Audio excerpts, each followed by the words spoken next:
Then he leaned closer to me, grabbed my hand tightly, and planted a kiss on my lips. But wait, why it felt so wet today? But whatever, I closed my eyes again and continued to enjoy it when... Hey, wake up and wipe your drool. Jesus, I don't know, I've been dozing off here at all. Alex, how many novels have you read this week? Can't remember. Maybe 7? Wow, impressive. You must have lots of love experience by reading this, huh? So, how many relationships have you had so far? 0. Hello, I'm Alex, a dreamy guy always immersed in the love of others. Romance is both my hobby and my whole life's motivation. I stayed up countless nights only to read through the ending of a romance story. Who knows, maybe one day I'll have a perfect love like that. Only, reality didn't stop slapping me in the face with almost 20 years of loneliness and counting. I know, it sounds quite normal, right? Until some mean people started mocking me and my hobby every day. School is boring and home isn't any better. My parents are always working far from home, so it's usually just me wandering around the house. It got super lonely, but luckily I had Gabriel to keep me company. She's this sweet old lady I care for after school, a kind soul who always tells me the most magical love story, her own. Aww, this only fuels my drive to find true love. Being completely and utterly adored by someone must be the most amazing feeling ever. But no matter how hard I tried, my dating experiences were no more than a romantic comedy series without the romantic. I told Gabriel about them, but she laughed and said I was too picky. I'm not picky, I swear. I just want my love to be perfect. He has to be smart, handsome, considerate, romantic, and have the cutest smile. Do you know anyone like that? Oh, and one thing. I'm interested in boys. Do you remember? Of course I do. What about Shane? Didn't you like him at one point? I did, until I knew he couldn't be worse at studies. What about my neighbor, Vincent? He's a smart young man your age. That nose picker? No way. This is hopeless. Am I doomed to be single forever? Anyway, I needed to stop moaning and focusing on my job. I started dusting, but I was so busy daydreaming that I knocked over a picture frame. I quickly picked it up and saw it was of a cute guy. Gabriel? Who is this? Oh, that's James, my grandson. He's running a robotics company. Oh, how nice. No wonder your family has all kinds of robots for cleaning, dishwashing, and stuff. Yes, I'm proud of that. But alas, it's rare to meet him because he's always busy. But if you want, I can arrange for you two to meet.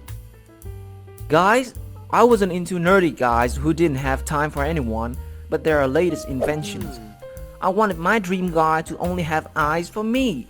Gabriel then had an emergency at her neighbor's house, so I stayed and continued organizing all her junk.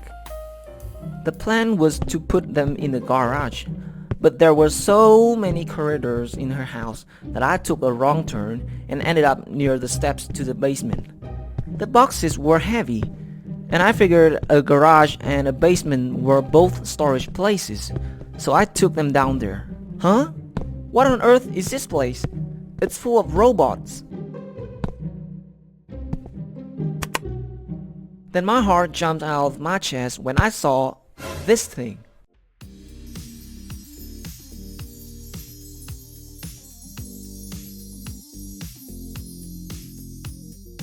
Wow! It looks so lifelike that I couldn't help but reach out and touch his skin. It feels as soft as humans.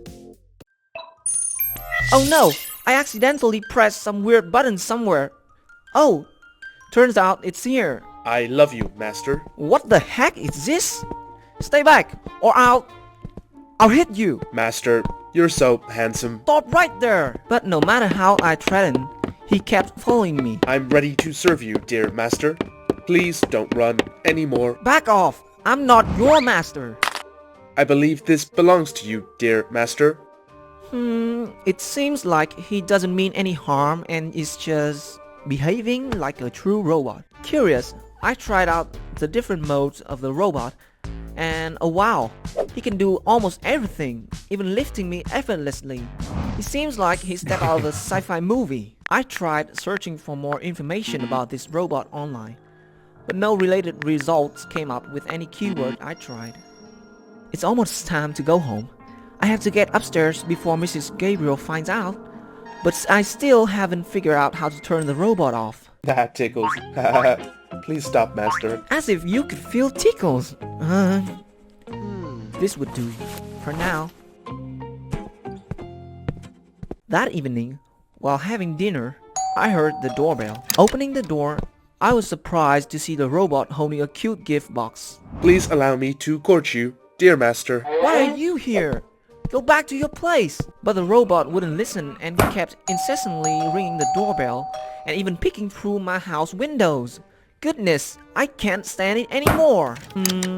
I forgot my coat at Mrs. Gabriel's house, but I don't want to bother her anymore. Can you go get it for me? Master, I will not leave you, even if you command me to. So I had to take him to Mrs. Gabriel's house. I made him crawl through the doggy door to avoid triggering the alarm, but little did I know. Oh my god, the security system reaches that part of the house too? Hey robot, looks like you'll have to stay in my place. I don't like that name, master. Please give me another name. Fine, I hereby name you Edward. After, the handsome Edward Cullen. Quite outdated, but handsome. Yes, that's right. I guess I have to bring Edward home without Mrs. Gabriel knowing.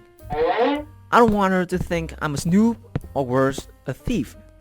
I really like her and can't afford to lose her as a friend. But having a robot around is also quite a hassle. It's lucky my parents are away on a business trip, otherwise I wouldn't be able to keep Edward here. But that also means Edward gets more opportunities to cause trouble. He used my favorite shirt to clean the kitchen, and even put my toothbrush into the toilet. I thought robots were supposed to be smart. Why is this one such a dolt? Moreover, Edward keeps following me to school. But honestly, it's quite fun when those mean kids see Edward walking side by side with me. Everyone is so jealous when the new handsome student turns out to be Alex's boyfriend. Huh? But I have to pull him out here before they found out he was a robot and thought I was even more desperate than I already was. One night, I was sleeping soundly when I heard some annoying noise. Jeez, Edward is roaming around again. Ed, can you at least let me have one peaceful night? I'm trying to sleep. But then I heard footsteps approaching closer to me. I opened my eyes to see a fully covered figure holding a large bag. Who the frick are you? Help! Right at that moment, Edward leaped forward and tackled the intruder to the ground. After calling the police, I was still a bit shaken. Edward kept asking me if I was okay, if I was hurt. I couldn't help but smile back at him. Edward saved me, and in such a cool way. So from then on, I started treating Edward more like a human. I shared my favorite books with him, we watched movies together, and I even went for walks in the park.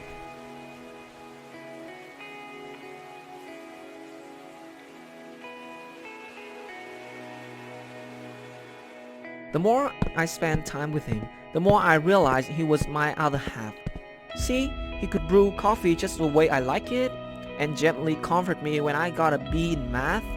Best of all, we could have long, deep talks until the sun came up. He's absolutely perfect in every way, so I don't want to return him at all. Now when I meet Mrs. Gabriel, I feel a bit guilty, so I don't go to her house as often.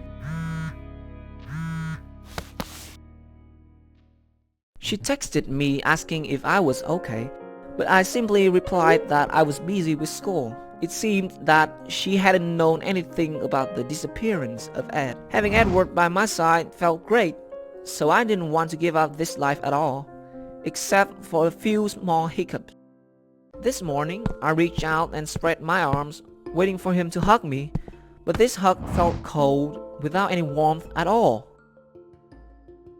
Not to mention, sometimes he lagged around a lot when there are many people.